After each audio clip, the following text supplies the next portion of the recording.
Surprise, surprise, aujourd'hui on a avec nous Elias qui va nous raconter un petit peu comment il s'y est pris pour arriver à une façon de distribuer la rémunération qui est un peu opale, en tout cas du moins collaborative.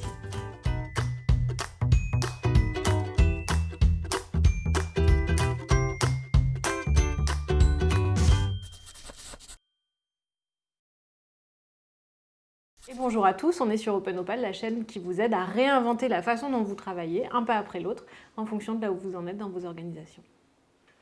Alors moi je suis super curieuse. Déjà, est-ce que tu peux nous donner un petit peu quelques éléments de contexte, l'entreprise, le nombre de personnes, voilà, pour qu'on puisse comprendre un petit peu d'où vous êtes. Oui, tout à fait. Enfin, sans contexte, ça n'aurait pas trop de sens. Parce que je ne pense pas que ce qui s'est passé chez nous puisse s'appliquer avec une recette ailleurs.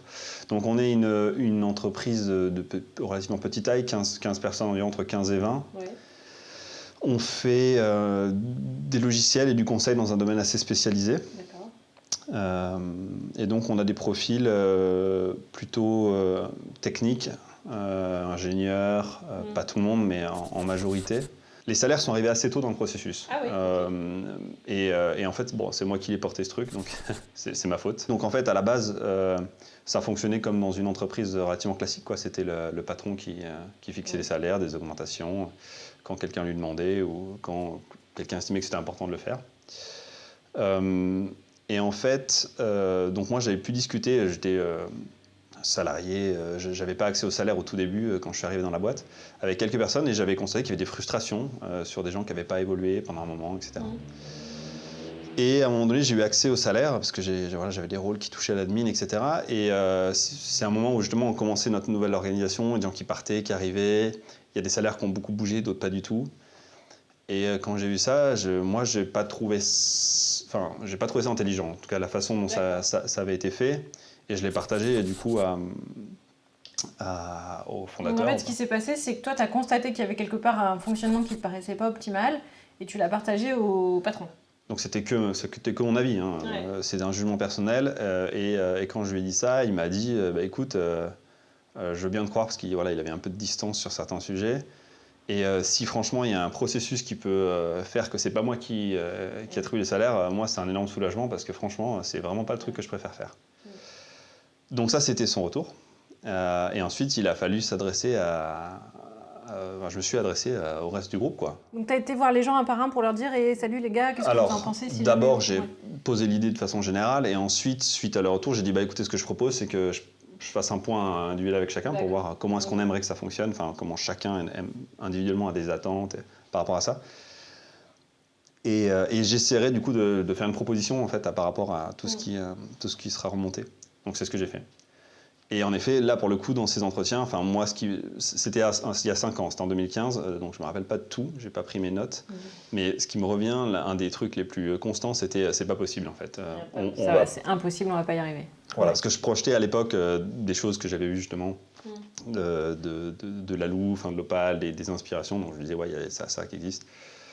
Les gens n'y croyaient pas trop, mais ils partageaient quand même, et je voyais quand même qu'il y avait un espoir, un espoir à ce qu'on puisse faire quelque chose de plus juste, parce que ils n'étaient pas complètement à l'aise. Enfin, il y a quelques personnes en tout cas qui partageaient, notamment des gens qui étaient là depuis longtemps, des frustrations par rapport à leur salaire ou à la façon dont c'était géré.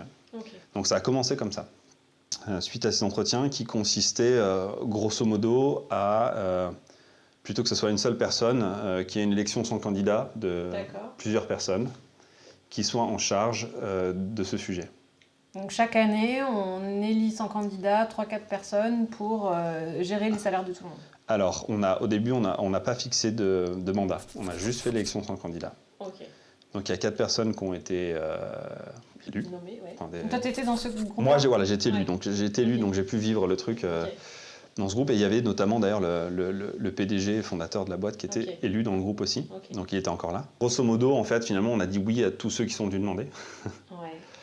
Et ensuite, on a un retour du groupe en mode « Non, mais c'est n'importe quoi, vous dites oui à tout le monde, ça sert à rien de faire ça, etc. » Du coup, on a quand même partagé sur nos difficultés en disant « Oui, c'est vrai, mais en essayant d'expliquer le cheminant. » Le PDG fondateur, qui lui a posé ce projet d'aller vers de l'Opal, a insisté un petit peu sur le fait que les besoins, c'était important, et que si quelqu'un avait plus de besoins qu'un autre, c'est pas grave, etc. Et cette idée a un petit peu finalement gagné en fait systématiquement. Il n'y a pas eu 15 cas. Ouais. En fait, dans les échos ensuite qu'il y a eu après, c'était nous on veut pas que ça fonctionne que sur les besoins, ça nous convient pas. D'accord. Parce qu'il y a quelque chose de la valeur, de la reconnaissance, qui était derrière, qui est ressorti. Donc ça, on n'a pas forcément eu une grosse discussion sur ce sujet, mais du coup, en tout cas, ce qui est advenu, c'est de dire, ok, à partir de maintenant, ce groupe ne fera plus que des propositions, et si quelqu'un a une objection, il pourra la faire et il pourra venir discuter avec le groupe pour enrichir les propositions. Super.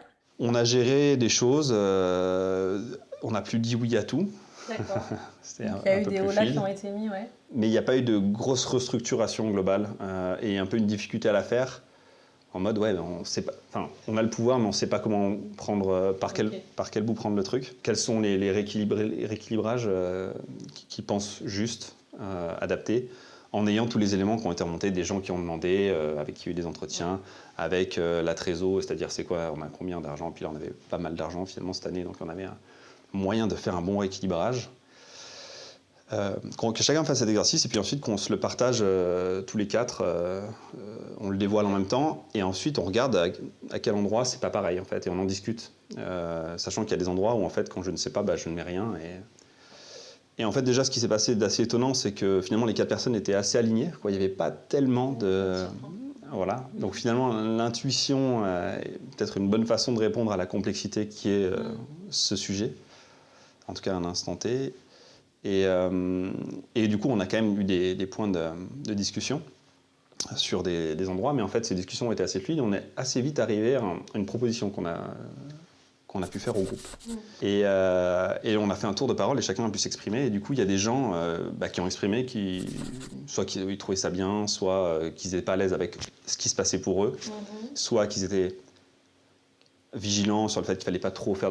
Il y avait tout un tas de sensibilités. On a fait tourner la parole. Donc, il y a pas mal d'avis qui étaient plutôt sur la dimension systémique qui se sont résolus directement, et puis ensuite les personnes individuelles qui avaient des tensions. Ça pouvait être d'ailleurs sur leur salaire ou finalement sur quelque chose de relatif en fait par rapport à quelqu'un d'autre. Il y a eu une réunion dédiée avec ces personnes pour en rediscuter, pour aller sur le fond.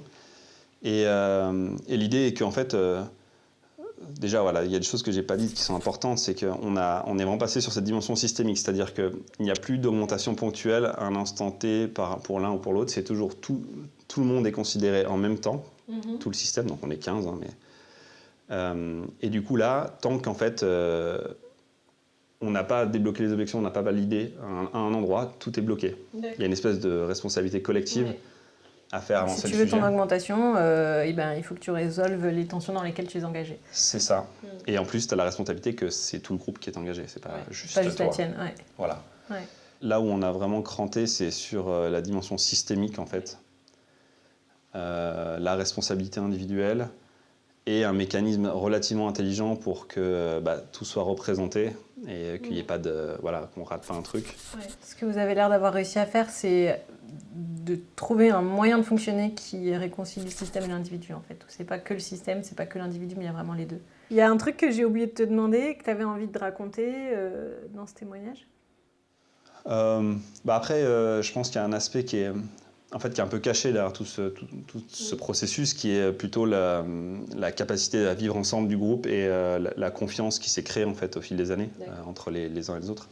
Et c'est sûr que cet aspect donne beaucoup plus de fluidité à l'ensemble du processus, à la capacité à discuter quand tiens, il y en a un qui a un problème, c'est pas la panique, quoi. C'est pas genre on sait pas comment le gérer, ou alors parler de la rémunération, c'est trop dur pour moi. Donc il y a ça. Et puis après, je pense aussi le fait qu'on voit d'un point de vue systémique qu'il y a quand même finalement quelque chose qui rapproche les uns les autres, en tout cas sur la rémunération. Ça a quand même un effet rassurant. On se sent en sécurité.